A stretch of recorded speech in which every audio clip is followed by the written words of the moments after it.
type 2 diabetes is at least an order of magnitude more risk than almost every other risk factor, right? Like it's hyperinsulinemia, having persistently high insulin, has a huge association. And note that I'm saying association. I'm not even saying causation, right? Huge association with the outcome of not just mortality, but cardiovascular disease risk. You're listening to the Family Health Lab. Healthy parents, healthy kids. Thank you so much for joining me. It's great. It's your afternoon. It's my early morning. I'm glad we could get this together and so quickly. Yes, thank you for having me, Claire. Appreciate it. You're renowned for speaking a lot on cholesterol, a lot on lean mass hyper-responders, on the low carb, high-fat diet, lipid systems in general. You're a renowned expert, but that's not really where you started out. So do you want to tell me a little bit about your background and why this subject fascinates you, and also why you're so motivated to share and relay the science to people on this really important topic? Sure. I myself, my background is in engineering. I am a software developer and especially loved developing platforms. So like deeper architecture. And these days we're certainly in the software world, we're certainly experiencing quite a rise, I guess you could say, and the level of complexity and ways in which you can engineer these things. And genuinely, I had like no interest in medicine or nutrition or anything along those lines this entire time, up until about 9 years ago. 9 years ago, I did go on, as you mentioned, a low carb, high fat diet. At the time, keto wasn't really that big. You heard LCHF, the abbreviation that you had. And I started because I was seeing my A1C creep up more and more, and I was worried I was developing diabetes, like is very common in my family. When I did that, excuse me one sec, because I think I have a little rain going on over here with one of my devices. As I adopted it, I was a little concerned that my cholesterol might go up because, I'm consuming a lot of saturated fat, a lot of dietary cholesterol. And I was saying that on the forums. I was like, hey, now wait a sec. If I go on this, will I see my cholesterol rise? And I remember at the time, a lot of folks on the forums were like, oh, it happens to like just a few people though, not a lot of people. And at around the same time, my dad and my sister adopted it as well. Well, sure enough, 6 months later, the two of them did not see that much of a rise in their cholesterol, but I did. I saw a substantial rise in my cholesterol. And that started this obsession. I had to figure out as best as I could what was going on with me. And through a series of self-experiments, I realized that not only was I not alone, but the more I was sharing this data, the more other people were bringing back feedback that this was like them as well. They not only typically saw higher and higher levels of LDL cholesterol, the so-called bad cholesterol, but often it was coupled with higher HDL cholesterol, the so-called good cholesterol, and low triglycerides, which is a measure of fat in the blood. And so those three together, high LDL, high HDL, low triglycerides, they became kind of foundational to my work. And as you mentioned, ultimately, I named this phenotype lean mass hyperresponders in 2017. And I had, believe me, at the time, again, I was definitely not a formally trained scientist. I had no idea that my naming of that would become so central to my life in the future and actually spawn all of the research that's happened since that I'm now very much a part of. It's pretty incredible. It's an incredible journey. And I believe you were very active and very, very healthy and sporty. And your results, went up drastically despite that, which is part of that phenotype that you discuss and lay out for people. And when you say you're not alone, you're really not alone, although it might be the minority of people that respond in that way. There's quite the community out there who are very, very interested in this. You've got your private Facebook group with over 12,000 members who discuss this, and you relate to that phenotype that you named and research. I just want to go back to the very, very basics and lay any foundational information that we may need. Cholesterol, when people hear that term, I'm a nutritionist, and I believe that most people that I talk to and they give their lipid profile results, they're fearful when they hear when they talk around cholesterol. I mean, that's been drilled into us, really. And so I wonder if there's any foundational bits of information that we just need to kind of set the ground with in terms of what cholesterol is and how vital it is for the body. Yes, of course. I mean, first of all, it's understandable why people would be concerned about the cholesterol levels that they have in the blood. You know, you do a blood test, you see your cholesterol levels are high. I've certainly grown up over the last several decades seeing commercials on the importance of bringing down cholesterol. And to be fair, you know, to the extent to where I can speak to those populations, those who are especially metabolically healthy, who see their cholesterol levels increase and what the studies are around that, that's, I'll concede, is not as much my focus compared to and I, by the way, I apologize in that there are a lot of alerts and things coming in because of something else we'll talk about here in a second. Yeah, I'd like to talk about that. Yeah, but there's something exciting that's going on, and that's going to happen soon. I'll put it that way. But yeah, to digress, this is why I was motivated a lot by my own personal fear when I saw my LDL cholesterol go up. The LDL is considered the bad cholesterol, but a lot of times it's just total cholesterol. Just knowing cholesterol is flowing around in your blood is a dark thought, because we're used to thinking of cholesterol as associated with death, as associated with heart disease. And you kind of hinted at it before as one of the first things that I learned. Cholesterol is actually vital to life, in particular the animal kingdom. It's what's known as an organic molecule, which is to say we created it. Literally the animal kingdom, it's the intellectual property of, you know, the species wide way. It's how we can actually be multicellular organisms that move around a lot, because they bind the cell membranes. Cholesterol binds the cell membranes. It's a precursor to sex hormones. It's used for bile salts for us to be able to emulsify foods. It's used for all of these different components, including like the nervous system. It's a central role in the nervous system as well. And so the question then becomes, well, so what does it mean if there is an association of higher cholesterol in the blood with greater heart disease? And for probably about 70 to 90 years at this point, the assumption is that there's the more of a concentration that there is, the more it's going to glom on or get stuck to the arteries. So that's why this was a little bit exciting at the same time as very concerning, because the cholesterol levels in a lean mass hyperresponder aren't just a little high, like just not a little above average. They're in like the top percent of the whole population. So if you just poll the entire population at large in Europe or in the US, an LDL, for example, of 200 milligrams per deciliter is up there. It's in the very top of the percentages. So if it is true that high LDL by itself will drive cardiovascular disease risk, then it shouldn't matter what the health of the individual is if it's independently going to make it happen, right? And so that's why, I got concerned, in spite of, what you mentioned earlier, that it's part of these vital parts of the human system. It being in your blood is what's considered to be concerning.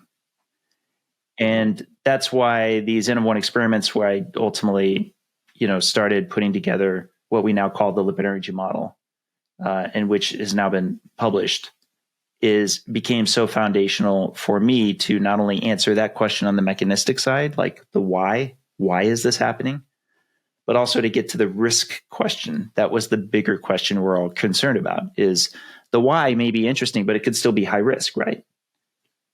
And therefore, we needed to at least do a study, and that's what we're doing right now. And on this study that you're doing, that we'll get into, that is on the back of years of these experiments and research, and then pushing for these studies to go ahead and to look at what's happening, to investigate further, rather than just be fearful of the test results that we would get, and potentially on the back of test results, people taking possibly the wrong action for their health in terms of their diet, specifically. And then just on your N=1, your experiments and your approach, I think it's really, again, just kind of setting the foundations. I think it's really important to mention how you have conducted them. It's interesting, and how you speak about risk and uncertainty. I think you're really frank, and you're not kind of setting in stone. You're making assumptions and then saying that, this is the way forward. You're still testing all of these hypotheses. But with your experiments as well, you run them repeatedly, not just relaxing on one test or one research component.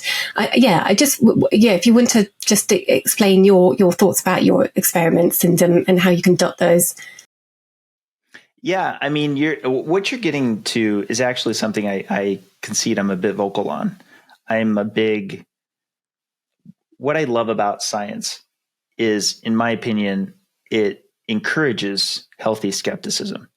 You should be not just a skeptic for, what everyone else is doing. You should be a skeptic for yourself. You should actually be your biggest skeptic, right? You should be thinking in advance of what the strongest arguments against what you're trying to conclude are, so that you can better isolate what the best way is to guard against that on your way to trying to get the best answers, right? So, yes, I'm just saying that's very refreshing to hear that, but that's how it should be. But I love to hear that. Yeah, I often say this. I wish two answers were said more often. One is, it's complicated, because sometimes it is complicated. A lot of times it's complicated.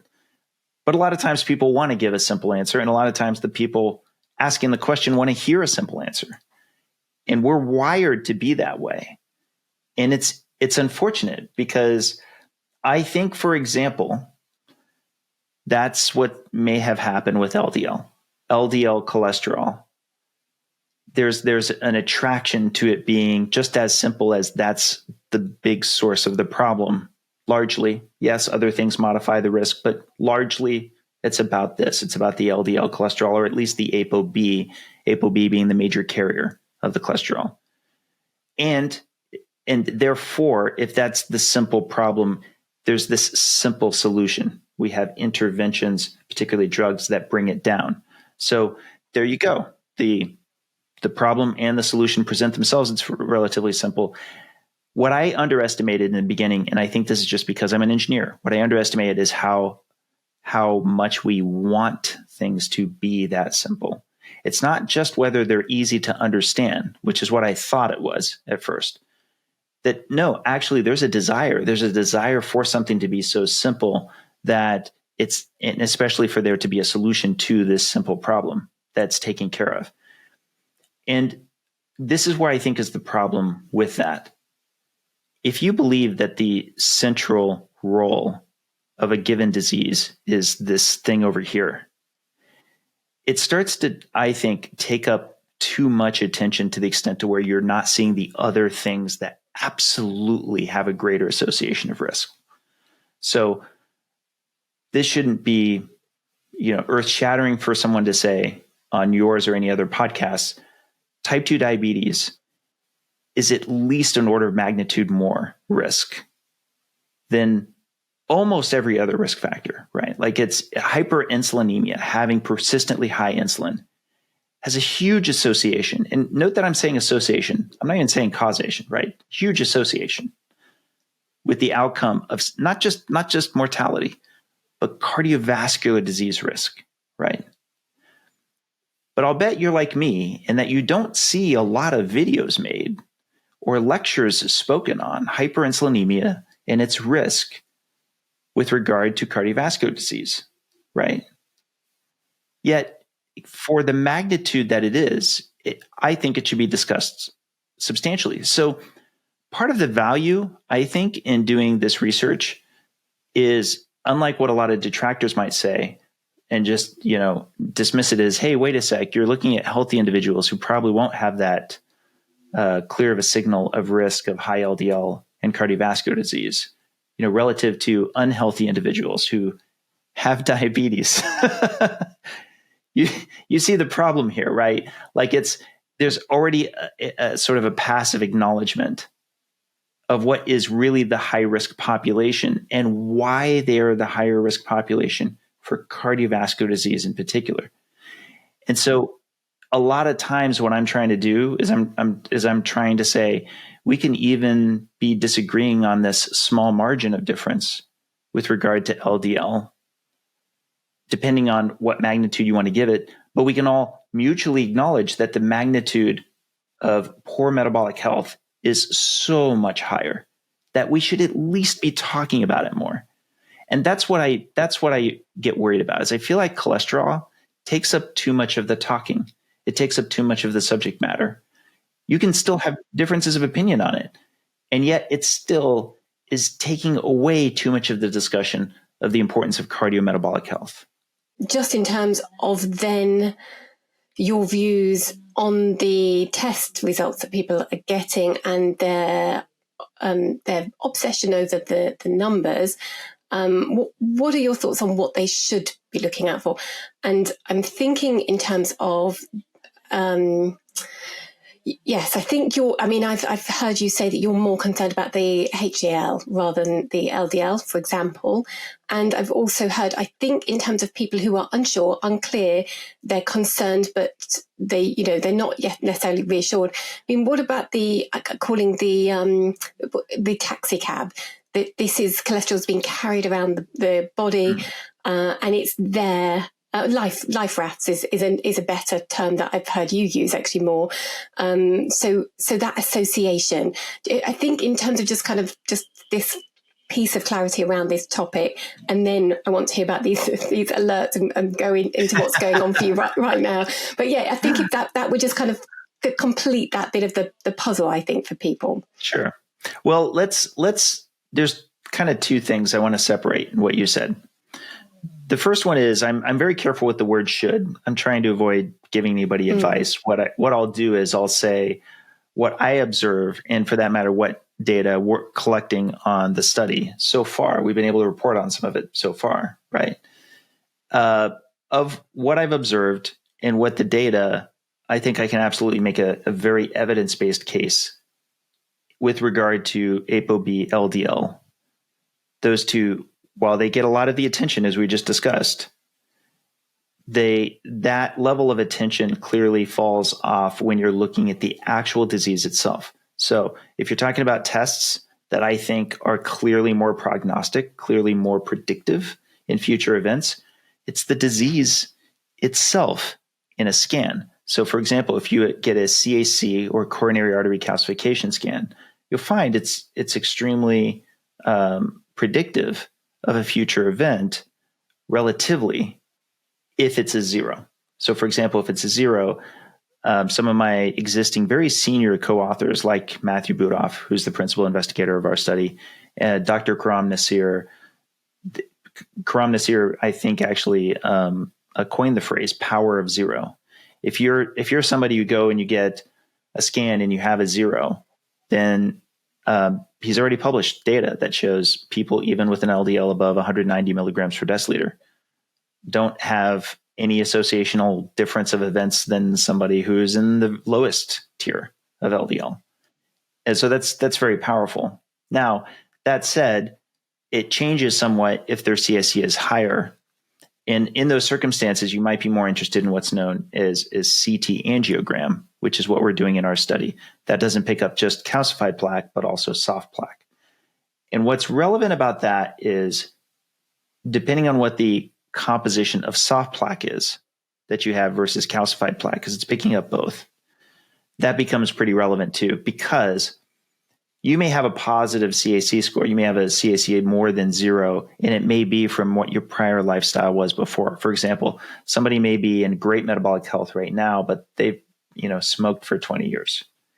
And therefore, in those circumstances, I wouldn't be surprised if their coronary artery calcification is higher, but maybe not the progression of soft plaque because they've changed their ways. They're now in a better place, right? But that said, right now, just even talking about CAC and CT angiogram, they give a much stronger picture of not only the health of how you are now, but if low, very good predictive picture of where you're going next. Okay, so that's subject 1.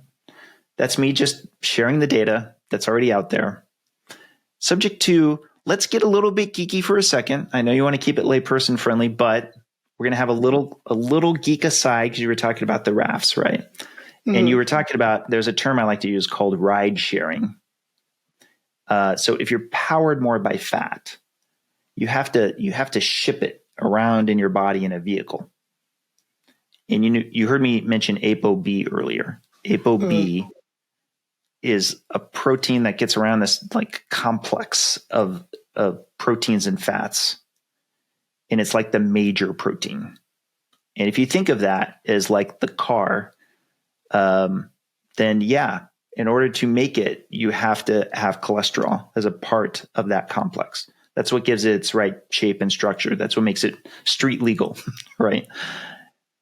But you have to have more of these vehicles move your fat around in the body, especially if you're more metabolically healthy, because you have less stores of fat on you. This is a bit of a simplification, but it gets to the gist of it, which is somebody who's very lean, like my collaborator, Nick Norwitz, for example, very, very lean. They have to circulate more fat because of how lean they are. So the amount of fat stores all around their body needs to be more widely circulated to meet the needs of the muscle all around their body, which is larger in proportion. Whereas somebody who has more fat stores on them, they don't need to circulate as much of the fat. They don't need to traffic it as much. They have more available for their existing muscle tissue. So that's a bit of a simplified view, even though we did get a bit geeky. But now let me take it a step further. Let me say that what if you have a situation where the fat stores around your body are full? There's not a lot of parking left. Well, in that circumstance, those same vehicles, those same ApoB complexes, they might have to linger longer, right? Just in the same way that cars trying to park at a parking lot that's full, they're lingering longer in between the lanes, right? I've just now given you 2 different reasons why ApoB would be higher. You see what I'm saying? So in this case, you're successfully shipping more things around. In this case, you're failing to ship more things around and there's more of a traffic jam. So how do you know the difference? Well, in this case, the triglycerides for a given snapshot of a blood test, they're going to be lower, even though they are the fuel that the cholesterol is ride sharing around. Why? Because in that snapshot, they're getting delivered so quickly. They're getting dropped off. They're the lipoproteins, they're barely coming into circulation for somebody who's very fat adapted. And the tissue is like, gimme, come on. So plenty of parking, right? Conversely, over here in this other scenario, somebody who's metabolically unhealthy, their fat stores are full. The parking's not there. They have more triglycerides, the fat they're fueled by, sitting in those lipoproteins for a longer span of time. Mm-hmm. And the more you're turning over those triglycerides, the more you will typically see your HDL cholesterol go up. That's why when triglycerides go down, HDL tends to go up. And that is why there is this triad. And that is why we need to study people with this triad and not just people who have high LDL, because the reason for their high LDL gets captured by whether or not they've got the higher HDL and lower triglycerides. How'd I do? Did I make sense? hopefully. I love it. I think you're explaining it really, really beautifully. And you're also showing that high relevance of this topic to those of us following a low carb, high fat diet. And yes, we're talking about this being a snapshot, this blood test, and it's giving us an insight into what is happening right now in the body. But there's different scenarios about why certain markers would be higher. But I think it's really useful to remember that if your glucose is lower because of those low carbs, we're not getting the glucose as the fuel that's used first and circulating freely in the bloodstream. We have these fat lipids being transported in the vehicles that help them to be transported because they can't swim freely through the bloodstream. And they are becoming a source of fuel to somebody who's transitioning over to a low carb, high fat diet. So yes, you were saying the triglycerides, that's an important indicator. For example, as we become fat adapted, we're using that as a fuel. So yeah, in relation to each other is very, very important rather than freaking out over one marker. So understanding and getting curious about the relationship of those markers is more important. And I love that you're giving us pictures and vehicles to help with that scenario. And I also think that if somebody wants to dive into this topic and feels a little still out of their depth, you explain this both in a deep dive in a very scientific way. On your website is where I would suggest your talks as well, but pretty much in your website you have laid this out both in layman's terms and as a scientist researcher. So you've got the best of both worlds. You've even got visuals on there, cartoons. I don't know who's come up with them, but they're gorgeous. They're really helpful. My one of the most popular videos that I put up is LDL is like an empty pizza box. And you might like that if you're trying to get into this because it's super layperson friendly. Yes, but pizza delivery companies. Yeah. Yeah, exactly. It hopefully uses a simple analogy to kind of help get people, aware of what's going on. Yeah, it really does. And it is a topic that is wrapped with a lot of fear. And I've got some more questions around all of this, but actually I can't wait now to ask you. Before we hopped on, there were just so many blips and alerts and you were distracted. There was quite a lot going on. It's an exciting time, but I don't know why. So can you share? Can you tell me more about what's going on? Yes. So there'll be no getting around it. We should mention that this is getting recorded November 21st. I quite literally got the news today that we are going to be doing the world premiere of our film, our documentary on February 7th at COSI, our collaborative science conference. And yeah, we're cutting the ribbon. That's the official date. And exciting. I'm going to be dropping the news tomorrow. Yeah. Yay. And it's really, it's hard to express just what an up and down journey this has been. It's there's been highs, there's been lows, and that film captured a lot of it in real time. And I have so many people to thank, but it'll be such a milestone for us to finally share the story, to share with everyone, what happened, what comes next, and sort of the kind of the deeper philosophy of science that you were touching on from earlier. I'm going to be a bit, I'll be a bit open about this. I like the science itself a lot. I like the process of science. I like the concept of truth seeking, but I'll concede the system that's built around science today feels so foreign to me still, even, now fully published, now having, ran my first clinical trial in the process of planning another one. I feel that as an engineer, in many respects, the field that I was spending more time in when I was writing code and developing, in many respects, I feel like it had a lot of really good scientific processes I wish we could carry over into the true scientific world. For one, imminence was pretty relevant. In a room full of engineers, I don't care how senior you are, if you say something that's just flatly wrong and easily disprovable, you'll get called out for it by junior engineers. It doesn't matter. Like it's a best idea wins kind of thing. And I would want more of that for the world of science. But on top of that, funding doesn't tend to follow it. Funding tends to follow the best ideas and the best new places to discover, in my opinion, in software engineering more so. It's not entirely the case, but a lot of times I really do wish, and this is a great example. This is lean mass hyperresponders have, in my opinion, provided all of us with this huge scientific opportunity.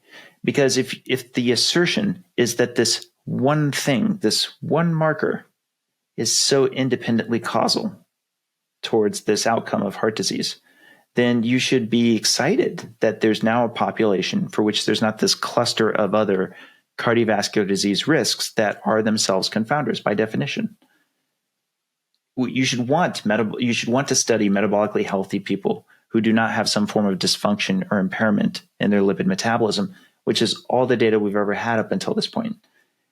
And that's the story we're going to tell, and how it happened, and when, and at each of the stages of the data as it was revealed to me. There were cameras at the time. They were planned shoots, and then I found out in real time as it's getting filmed, and it was very cathartic. It's very exciting. And the last thing is, if I'm not mistaken, we actually will be dropping new information from the paper that we haven't been able to publish yet. As of this recording, we're now in our third publisher. They're having it's let's just say it's kind of a hot potato. The present manuscript for the data that we have. We know it's very novel data. It might ultimately get revealed more in the film than even in a publication by that point. There's lots and lots and lots going on in your world. How long has this taken to come to fruition? And tell me a little bit more about the process of it. Yeah, what happened was I go on this low carb, high fat diet in 2015.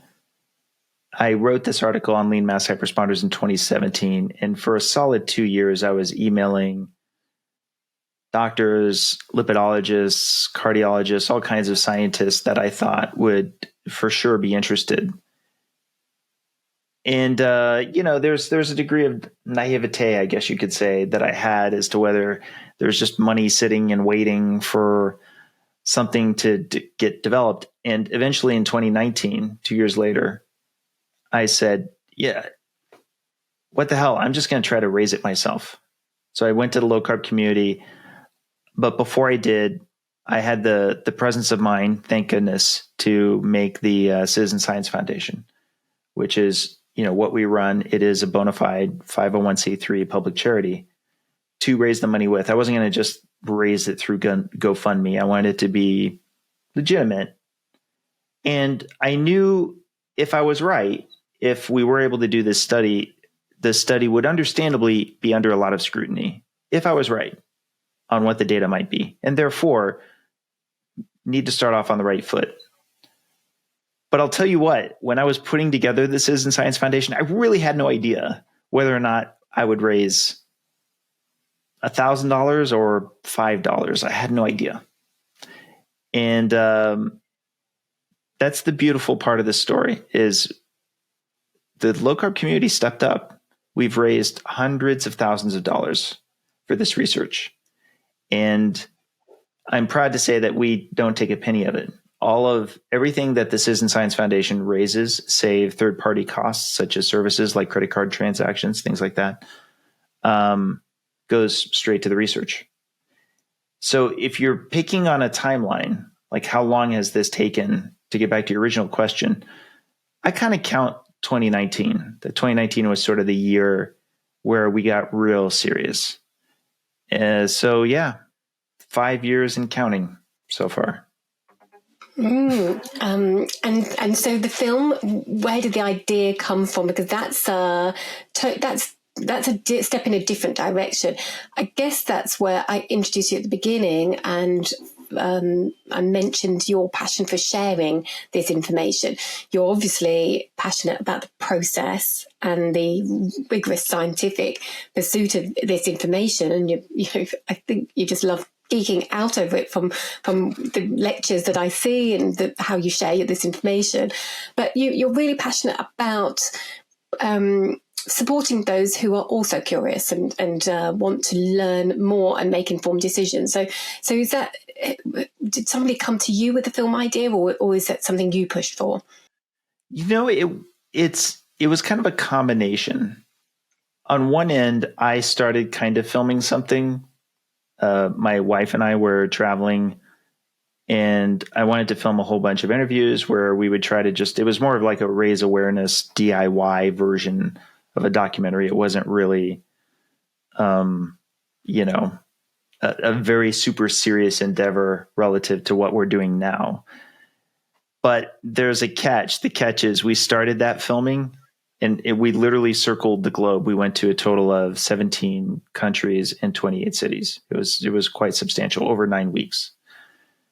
We started that in January of 2020. January of 2020. That's when we started traveling around the world. And by the way, our first stop was Beijing, China, because we were going west, right?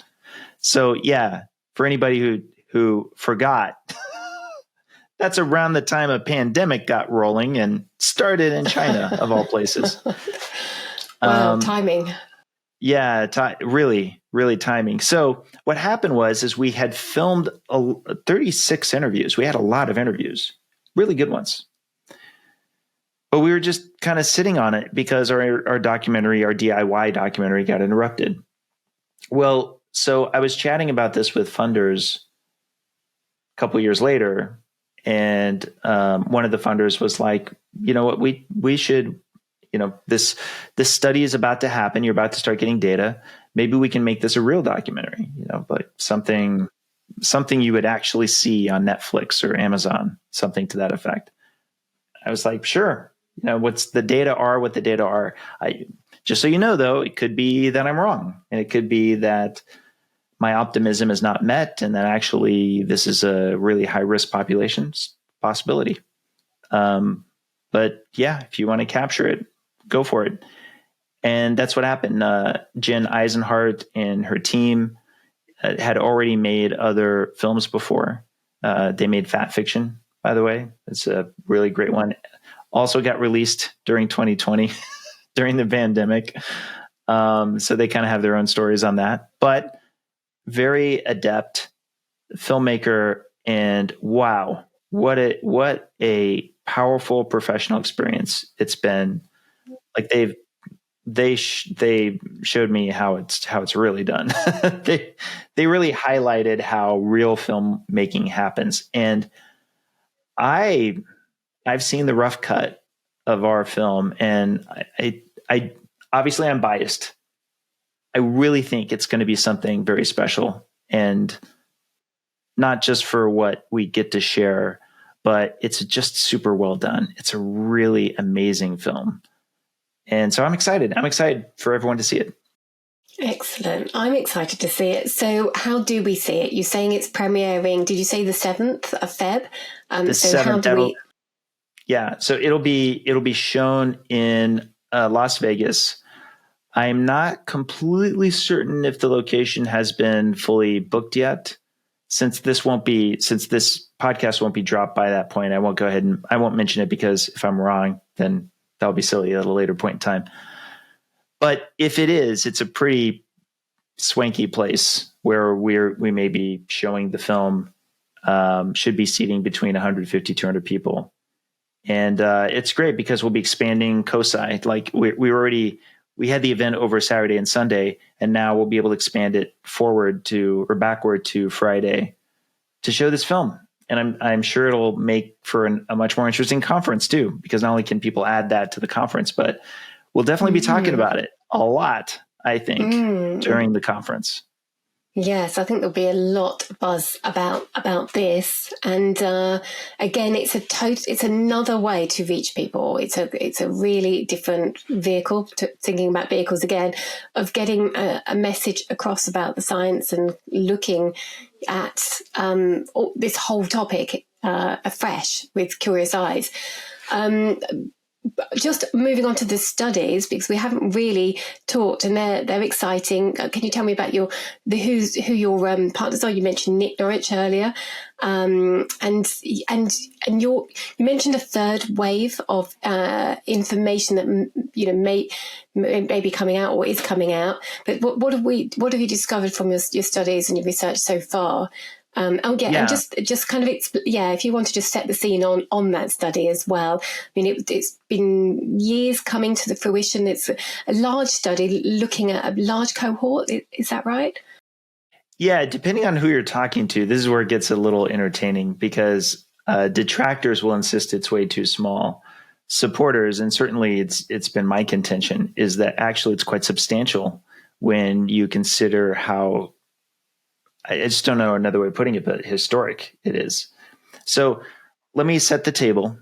Basically, when I was first going to crowdfund it, I said, I need at least $50,000, which is a lot of money to ask from a lot of people who are basically I'm saying, give me a lot of money, I'll get you some data. Where normally crowdfunding is, give me a lot of money and you'll get a product, or give me a lot of money and there'll be an event, or, something that's normally what a Kickstarter model is. But I'm saying, no, we'll do this study, but I need at least 50,000, because I need like $2,000 per lean mass hyperresponder to get us at least 25. But what I really want is $200,000, because I want to have 100 lean mass hyperresponders. I'd had a lot of scientists say, we don't really even need, like 25 or 30 is more than enough, given how high their LDL is. And that's where it gets historic, is prospective studies on people with levels of LDL this high are few and far between. And there's never been one on a metabolically healthy population with LDL levels this high and otherwise no other metabolic health risks, like other, atherosclerotic cardiovascular disease risk factors, right? So I wanted 100, and I said it then, and I contend I'm probably right, because 100 is a much more substantial number. When you hear a study of 25 people, 30 people, it's not treated as like a third of 100. 100 goes to the next level. It really has a fairly sizable, amount of data in hand. So, and I heard you say it's an emotional number. It is. Feel as well. It kind of pushes the respectability somehow in our brains, and yeah. I concur with that. I think that feels right. I don't, but sorry, carry on. And this is where it gets kind of interesting. I didn't know about the drop-off rate, that it's quite common for 15 to 20% of a study population to drop off or drop out of a study. And when I found that out later, I was like, oh, of course, I should have tried to raise enough to have, say, 120. I was like, well, whatever. We'll live with whatever number it ends up being. Hold that thought. We'll come back to that in a moment. But I knew at least I would get 100 baseline scans, because the nature of this was it was going to be longitudinal. A longitudinal study means that you're getting the data captured at one point in time, and you're getting it captured at another point in time. A cross-sectional study is one where you're getting the full workup at one point in time, and then you have follow, where you're calling them, you're checking in to see if they've had an event or if they've died, right? But longitudinal is, hey, we did this run, big run of metrics here, and then we did the same ones at a later point so that we could do a comparison between the two. And that's what we did. The scan of interest is a CT angiography, which we talked about earlier. That's both calcification and non-calcified plaque. It's like the gold standard of non-invasive plaque detection. It's amazing. And I really came to understand that it was even better than what we first thought, because we thought this study would need to be 5 years long. And after meeting with Dr. Budoff, he made clear the case. No, actually, in 1 year, it's plenty of time. In 1 year, especially at these exposure levels, at LDL levels this high. So the eligibility was that you needed to be a lean mass hyperresponder at these levels for at least 2 years. So if you had been on this diet and at these levels for 2 years, and you had to prove it to us that you were in fact a responder, that your LDL was lower before, and then when you were on this diet, it went higher, and that you had the triad. So I won't get into all the details, but I'll just say that these lean mass hyperresponders and near lean mass hyperresponders, we were confident that these were the ones to watch for. We said, as part of the eligibility criteria is to not have these other ASCVD risk factors, and then see what the comparison between the two scans are. But the first tranche of data we've been able to publish has been on the baseline scans, the first set of scans. So after a year and a half passed and recruitment had passed through and we'd finally gotten all of the scans in, I was excited to find out that we had another study that's run by Dr. Karam Nassir called the Miami Heart Study. And they also, in their pool, which was much larger than ours, 2,400, they had at least a number of people that could be matched with ours. So it'd be a matching control group. They get matched for age, ethnicity, these same risk factors I'm talking about. And so if they were matched in every way possible, save the LDL, then what would their cardiovascular risk look like? What would their scans look like, since it was also CT angiography? And we've published on that now, so I can tell you what it is, which is that there's no statistically significant difference between the two populations. We were able to get 80 of our cohort that met with their age range, and 80 of a matched control in their group. And not only was there no statistically significant difference, our group actually trended toward better. Not that I want to put a lot of stock into it, because again, no statistically significant difference. But that said, I'm sure people would be interested if it was trending higher. So it was trending against expectation, because presumably if you had higher LDL, it'd be a bigger deal. And that's not the punchline. The punchline is that our group didn't just have 2 years at this diet. At baseline, our average was 4.7 years. So 4.7 years, their average LDL was 272 milligrams per deciliter, which is not just in the top 1%, it's in the top 10% of the top 1% of the US population. So this was very groundbreaking data. And yeah, you'll see my reaction in the movie when I got this for the first time. This study is telling us it's your cohort, your population is the lean mass hyperresponders, but it's telling us more about the general population and how and these markers and cholesterol. The study ultimately, its true endpoint is the one I mentioned, which is longitudinal. It's once we had all the second scans collected. So every participant will have 1 year apart from their first scan to their second scan.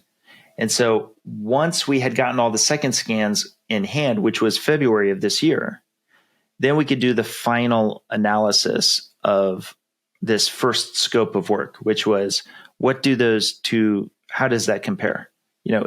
Would they meet with the expectation of modern science, which is that they should have rapidly developing atherosclerosis at a population level? And can't tell you the answer to that yet. You're going to have to see the movie. That's a good trailer for it. But you've set out your assumptions or hypotheses, and this is such an exciting way for you to be testing that out. And yes, and having that discussion, scientific discussion with the community, rather than what we've had for, I don't know, was it since the 60s, alarm bells sounding over one particular or a few lipid markers. So you're changing the discourse of hypothesis theory and the way we look at lipid systems, and it is exciting, very, very exciting. Where do you think that this is? Not to preempt this, and this is a big piece of work in itself. Where do you think you're going next with all of this? I mean, it's going to be a really exciting 2025 for you by the sounds of it. Yes. Well, as any good scientist should say, no single study really changes a paradigm, but it can be groundbreaking. What you want to do if you're genuinely interested in changing the paradigm is that you keep going. So already we're in the process of raising money for a second study, and that's underway now. In fact, the COSI conference itself was to raise money from this year, and then we'll have another tranche that's coming in from this next upcoming conference. And when we have the money in hand for that, we'll be able to make our choices as to what's possible for the coming study. Mm-hmm. My hope is that we have two key things that everyone's interested in. One is that we actually have more, I guess you could say, looser criteria on purpose. So it's more of a, you could say, real world population, closer to standard American diet health, right? And the other part of it is that we're going to have an attached control group. So we'll have, one cohort that's going to have that's going to be whatever the other version of the triad is going to be, even if it's a little more permissive. And then another group that's going to be alongside it as a control. And that'll be pretty interesting, because instead of a matched control, we'll actually have a study control to be able to make comparisons with. It sounds quite ambitious, actually. I mean, all of this is quite ambitious. So, when you think about the beginnings and how I think initially when you were contacting and reaching out to the scientists and lipidologists and the cardiologists and the experts in the field, I feel that you were hoping that somebody would take this and run with it. But what's happened is, look where we are. It's an age-old engineer thing, which is if you know engineers, we're mostly the same breed, in that we'll bang our head against the wall for a little while, and then we're like, okay, is this maybe something I can figure out? I'll fix it. And then we'll try it. We'll try it on our own. I'll give you one hint to a line that's in the movie, but it's only because I've said this many times before, which is that engineers actually, if you look closely, they're not, more of their time is spent taking things apart than putting them together. So there's a wanting to see what's going on inside to better understand what you want to do next. And that's how the lipid energy model came about. But I'll concede, if you're talking way into the future, I like to fantasize sometimes about engineering better science, if that makes sense. For example, we're in the pitch stages, but there's a software platform that we're working out that I think might help to enforce better principles of science when you engage it. And I think that's a place where technology can help us. I'm certainly hopeful that AI will be a game changer for us, because it can, if you use it correctly, it can provide some needed objectivity where we as humans can't help ourselves. We like to inject a lot of subjectivity. We have an opinion on what we think is the grand, cause of this disease or that, or what the real problems are.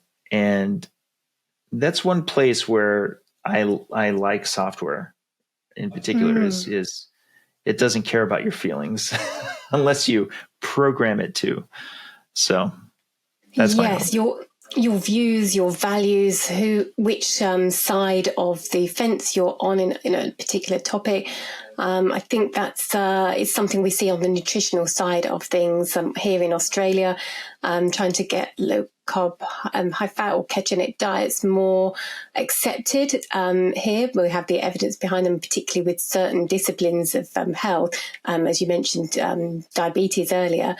But conversations behind the scenes with people who are the head of bodies are saying, well, yeah, I've cut down on my bread, I've cut down on my rice, but I don't want that known publicly.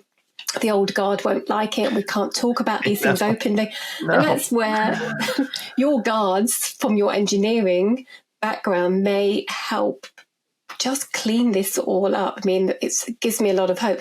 But yeah, I do I do feel that the engineer side of you and other individuals that I've seen in the science and research and health space, they bring something really, I think, that clear line that you were explaining earlier of this is the best way to get it done. This is the best method, and this gives us the best result. Whereas science is just so nuanced and personality driven and entrenched. So I'm very hopeful to hear more. It should be flipped. It should be the other way around. Like the field of science should have a culture that's entrenched in it of constant and relentless challenge. You should never be getting comfortable in your axioms in science, because that's the field we count on to be the best at breaking apart these paradigms if they're ready to go. Yes. And that's my hope. Yes, well, I'm intrigued by that system that you've got to pitch out for, and anything that can improve that, because it's problematic really, and across a lot of fields in science. And then we have the public who, on one hand, put their trust in or are very, very convinced by, in this area, test results, or what the doctor is saying about seed oils, or the Harvard institutions are the first thing to avoid for heart disease and plaque build-up is red meats. That's kind of listed. And so we have that belief system that people follow, and then also we have another version of the public who don't believe science anymore because they've been told such a lot of different information, nonsense reports that get changed, and they're very, very confused. So yes, getting back to a systems-based approach, getting an engineer systems way of method and more rigor would be beneficial. So just I'm really excited by this, and I think I can't believe that we're talking on a day that just so much is going on. Yeah. How can people get all over this and get it? Well, I don't know if you want them to get in touch with you, but follow what's going on here and this exciting next year you're going to be having. Oh, sure. Well, first and foremost, the conference we're talking about is COSCI.org. That's COSCI.org, short for Collaborative Science Conference. And, it's interesting. While it will kind of skew lower carb because a lot of people follow me, I've actually been very proactive about inviting people who are themselves critics of low carb to be speakers and to help provide even further balance. And we're going to have some panels to have a wide spectrum of voices, because again, getting back to the relentless challenge, I want to practice what I preach in that regard. So if anybody's able to catch this in time, depending on when you drop it, I hope you consider coming to our conference. I think it's really beautiful that there's so many people that can come together and also support science. It's a genuine fundraising event for a good cause. It's dressed up as a conference, but again, we don't take a penny of anything. And it's unique in that the speakers come on their own time and on their own dime. So it's an all hands on deck. Everyone contributes, which is wonderful. If you're looking to follow me, I'm very active on X at Real Dave Feldman. And I also will be making a lot more YouTube content. Also, Real Dave Feldman. You can search for it there as well. And I'm trying to get a little more active on Instagram, but I'll concede I'm not really an Instagram person. Lastly, of course, you can look at cholesterolcode.com, which was the original blog we started off on, and will also be the title of the movie, The Cholesterol Code. So It's going to be exciting once it's finally out. Yes, it will be. There's a lot of reasons to follow you and support as well. I do echo. I've seen talks where you're keen to debate and get the opposing side of the argument. And I think not just for the sake of debate and potentially for both kind of conflict or anything like that. It's much, you seem to welcome it in terms of challenging your hypothesis, not assumptions, but hypotheses, and testing them out. So, it's something I really enjoy, and I think on all sides of health and science, that that would be more welcomed, particularly, low carb events, perhaps ketogenic diets and diet kind of very much in silos, and opening those outside views, apart from anything, helps test them, but also get them out to a different audience as well. So lots of good stuff. I'm not going to ask you for your tips and what people should do, but I know this probably might not be very comfortable, but what do you do? What, on the basis of all your research for you personally, have you made any changes that, might get somebody else thinking? Yeah. So I probably do something. This is another place where I'm probably different from most. I'm kind of open about my own personal health challenges in not being the best health influencer per se. So, for example, I think it's very important to get a healthy amount of sleep. But that doesn't follow with and here's my regime for sleeping better. No, on the contrary, I think it's actually my own personal biggest health problem at the moment, and something I am working to get back around to. But I work a lot to meet a lot of these incidental deadlines. So, for example, we've got this, and we've also got Own Your Labs platform, and both just happen to be at a time where there's just a lot of demand for my time to get things done. So I'm going to do something a lot of people who are quote unquote in the influencer space don't do, but I wish did more often, which is to acknowledge what would be healthier that you're not doing. So yeah. I think a healthy night's sleep is very important. I myself plan to prioritize it more as I get over the hump of this promotional phase. If I were even better, I'd just get started right now. But I'll be upfront and just concede that this is one of my own personal challenges that I'm sort of working through. There is, however, one health piece of advice that if I am giving advice, I think is one of the biggest no-brainers, and that I do my best to hold to, and that I've gotten a lot of other people to hold to. And for them, they report back that it's very game-changing for them, which is setting aside specifically intermittent fasting or anything else. I do think, given what I've learned about especially the immune response and how metabolism works, one of the best things you can do is just to not eat 3 to 4 hours before you're sleeping. Full stop.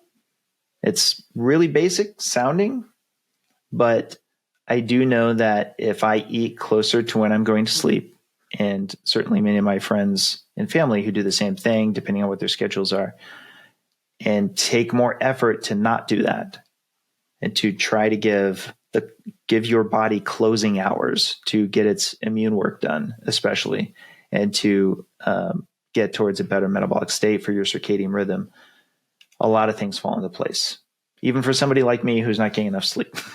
So that's one piece of advice that I do give, that I do actually tend to follow pretty well.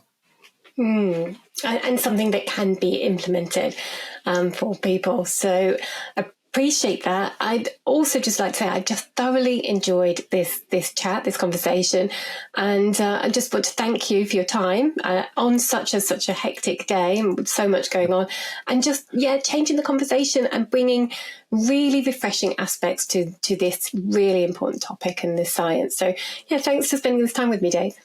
Yeah, thank you so much for having me. Thank you for watching. If you like this video, please make sure to subscribe. This really helps us to be able to create more content.